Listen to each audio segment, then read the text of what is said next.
So my name is Halle, and I'm an international student from Hong Kong. I'm currently studying a Bachelor of Nutrition Science in my third year, so it's my final year. I'm Mehak, and I'm an international student from India. I'm Wendy, and I'm from Malaysia. This is my third year here in Melbourne.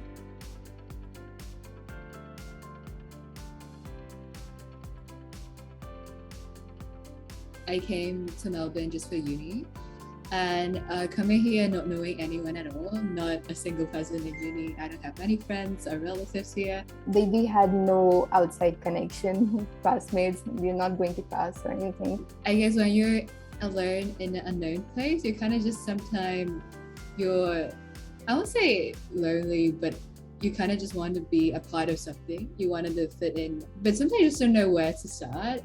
It was very different for me living alone in general. Like, I have never lived alone. I have never, cooked for just myself. It was a bit difficult. When I first came here, I didn't even know how to operate a laundry machine. The first one that comes to my mind will be language. I was pretty conscious about my accent, the Malaysian accent, and then probably hope that when I speak, the locals might not understand me, or I might not understand them. Striking up conversation or just talking to people can be intimidating to some people, like especially me in the past. But I guess at the same time, you just have to try, like be proactive.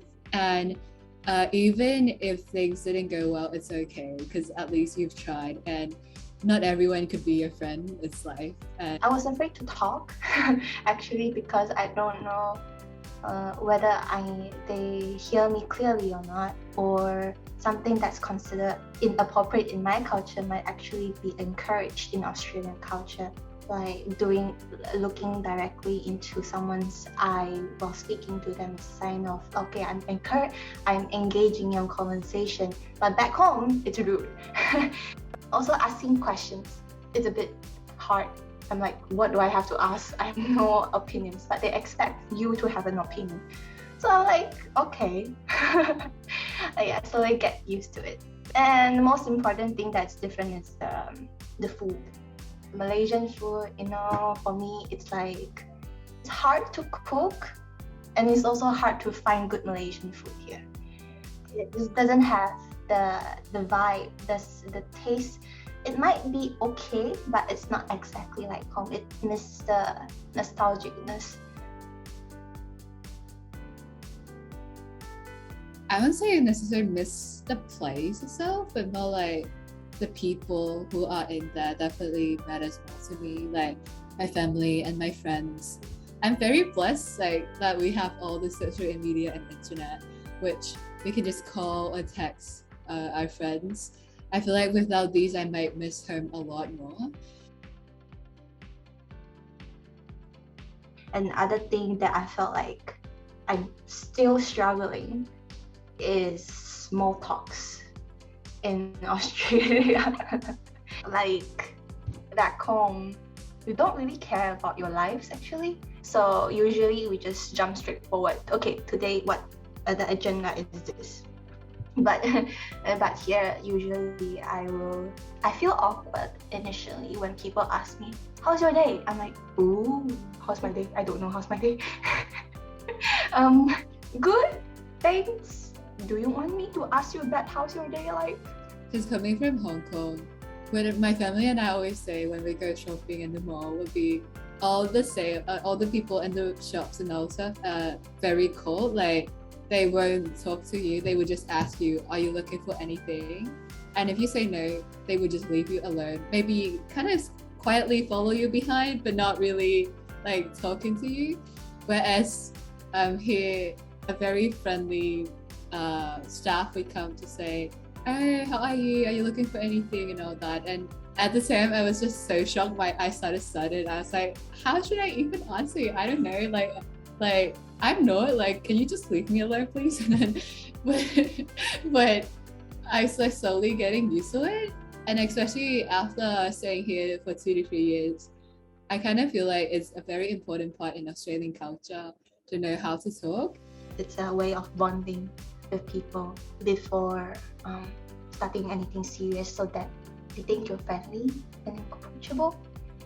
The next thing what I want to say is different for me is direct language.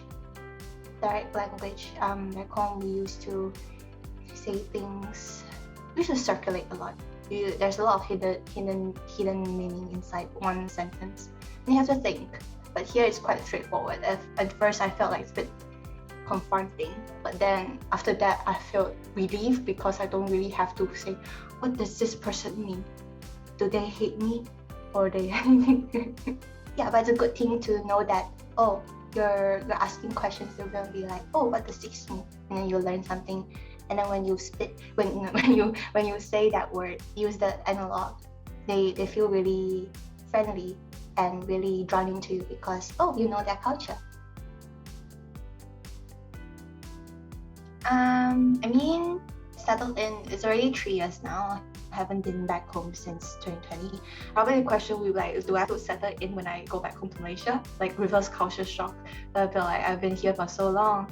One of the things that I did was I tried socializing and meeting new people.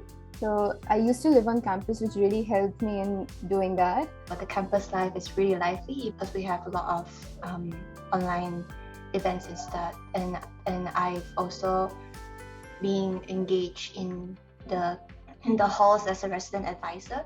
So I felt like being in that role really helps me to engage in the community, meet more friends, and feel like I belong in something and contributing to something.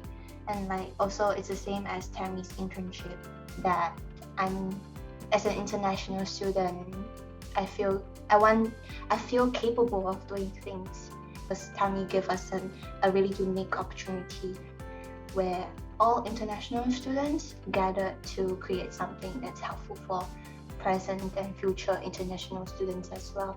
So I felt like now Melbourne is my second home already. Living on campus also helped me, reassured me a lot that I am not alone in this position, and there are a lot more other people who are experiencing the same difficulties as I am. So that was very assuring. I slowly gained confidence by communicating with peers and also lecturers. I also try to keep myself as busy as possible. Another thing that really helped me was talking to my friends and family back at home. It really made me feel very less homesick. Now we have social media, so they are just one call away, and that makes the things a lot more easier. I feel like throughout the way, you have to acknowledge your own effort. It is not easy to be in a new environment, and so even if things doesn't go well, I feel like being kind to yourself is also very important to how you make yourself to adjust and adapt. So luckily, I'm really glad that Australians and all people around here are really friendly and really welcoming to us international students. Yeah, that's all.